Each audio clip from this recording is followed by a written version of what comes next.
I can't keep a straight face. I can't keep a straight face. Just posing. So I wanted to show You're gonna give us a tricep, right? a tricep. That's 3 exercises back to back, not exercises that you just try once and then put them away. Not that kind of try. Tries in 3. Before you teach this, you know, I like to add a little bit to our videos.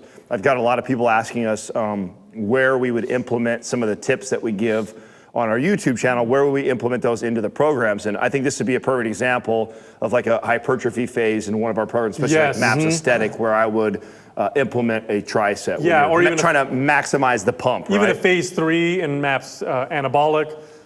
This is because there's 3 exercises, the reps are higher. This is very pump focused, so you're gonna get a really, really good pump with this. But here's the key, and this is what I wanna go over with this particular combo that I'm gonna show for biceps. When you're combining exercises together for a body part, you don't necessarily just wanna put a bunch of exercises together. Right. Just randomly. That's just random. There's no real programming there. There's no real advantage to putting multiple exercises together aside from the fact that you're moving from one movement to another. With this particular combo I'm gonna show you, we're gonna work the biceps in 3 different positions of flexion, is what I like to call it. So we're gonna start with an exercise that works my biceps in this position of flexion, work one where my biceps are stretched back here, and then one where they're shortened in front of my body. And what ends up happening is the resistance is applied differently through the bicep because the resistance is different in different positions of flexion. When I do the first exercise, this will be the heaviest point. When I'm back here, it's up here, but the bicep is stretched. And when I'm leaning forward, it's up at the top, but the bicep is in a contracted position. Each one of these is a different stimulus. So here's my 3 exercises for this. So there are benefits to different angles. There are definitely benefits to different angles, and it's great to combine exercises that have it. You're not working a separate part of the bicep as if it's attached to different places. No, there's no 3 upper, lower, mid. No, we're not working the lower biceps. You know who I'm talking about. So first exercise is just a basic dumbbell curl. You can either start with your hands supinated, or you can supinate as the dumbbells come up. This is a nice mid-range exercise for the biceps.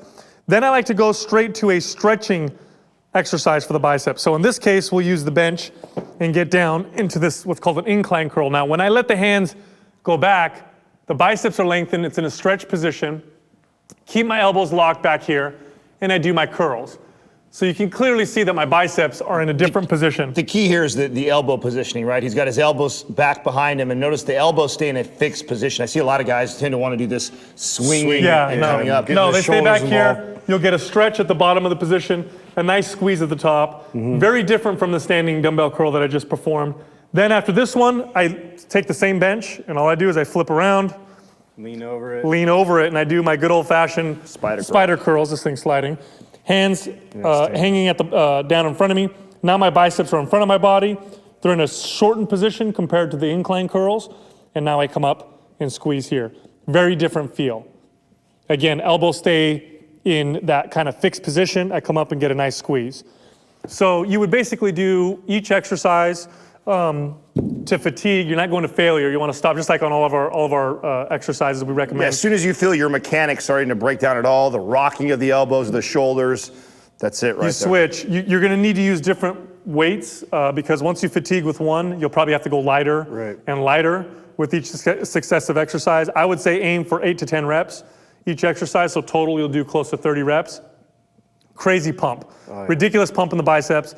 They're gonna burn like crazy. I don't recommend doing these all the time. Definitely phase them in and out of your workouts.